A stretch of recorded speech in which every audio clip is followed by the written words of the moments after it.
یوں تو پورے پاکستان بالخصوص راولپنڈی کی ترقی میں تارکین وطن کشمیریوں کا بڑا کردار ہے۔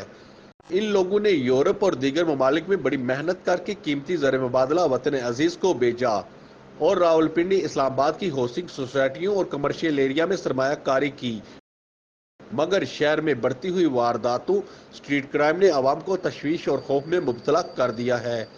بالخصوص ایئرپورٹ سے واپس گھر آتے ہوئے ہر سال کئی بار تھانہ رواد کی حدود اور کلر روڈ پر پولیس وردی میں ملبوس ڈاکوؤں نے مدتوں بعد وطن واپس آنے والے وطن پرستوں کو لوٹا ہے۔ ان پر فائرنگ اور تشدد بھی کیا گیا ہے۔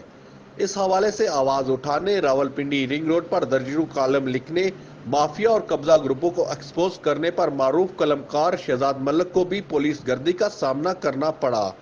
مافیا کی طرف سے دھمکیوں کا سامنا بھی ہے، مگر جرائم بڑھتے جا رہے ہیں۔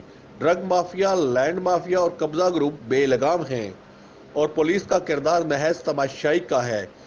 ان حالات میں ہر شریف آدمی اور سرمایہ دار پاکستان سے بھاگنے پر مجبور ہے۔